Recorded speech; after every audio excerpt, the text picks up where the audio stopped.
আসসালামু আলাইকুম। আজ সকাল সকাল বের হয়েছি কুমিল্লার ১৪ গ্রামের উদ্দেশ্যে। ওখানে যাত্রা শুরু। এরপরে আমরা যাইতে যাইতে হঠাৎ কুমিল্লা বিশ্ব রোড পার হওয়ার পরে একটা যে ফ্লাইওভার আছে, এখানে চোখে পড়লো একটা তাৎক্ষণিক একটা অ্যাক্সিডেন্ট। তখন আমরা যখন দেখছি তখনও বাস থেকে লোকজন বের হচ্ছিল। অ্যাক্সিডেন্টটা কিছুক্ষণ আগেই হয়েছে দেখে বোঝা যাচ্ছিল। হতাহতের সংখ্যা জানা যায়নি, কারণ আমরা গাড়ি দাঁড়াইনি এখানে।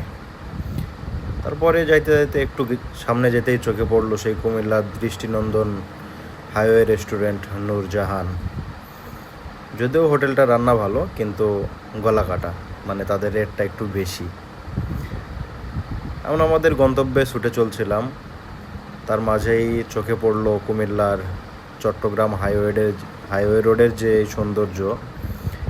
এত সুন্দর রাস্তার মাঝখান দিয়ে গাছ লাগানো, আর এই প্রকৃতির মধ্যে এরকম একটা মডেল মসজিদ চোখে পড়ে গেল। গন্তব্যের উদ্দেশ্যে ছুটে চলতেছি, প্রাকৃতিক দৃশ্য দেখতে দেখতে ছুটে চলা আমাদের উদ্দেশ্য ১৪ গ্রামে একটা খাল সার্ভে করতে যাব। আজকে একটা খাল খনন করা হয়েছে, এটার জরিপে যাব। আমরা পৌঁছেই গেছি মোটামুটি সেখানে। এই যে এটাই হচ্ছে সেই খাল। এটা হচ্ছে কুমিল্লা ১৪ গ্রামের মধ্যে খালটা খনন করা হয়েছে। এটা এখন আমরা পোস্ট ওয়ার্ক নিতে আসছি, তার মানে খাল খননের পরে যে মাপটা দেওয়া হয় এটাকে আমরা ইঞ্জিনিয়ারিং ভাষায় পোস্ট ওয়ার্ক বলে থাকি। তো পোস্ট ওয়ার্ক নিতে আসছি। প্রকৃতির মধ্যে প্রকৃতির এমন রূপ, কাজ করতে ভালোই লাগে। প্রতিদিন নতুন নতুন জায়গা দেখা, নতুন নতুন জায়গার সঙ্গে নতুন নতুন মানুষের সঙ্গে পরিস্থিতি হওয়া খুব ভালোই লাগে।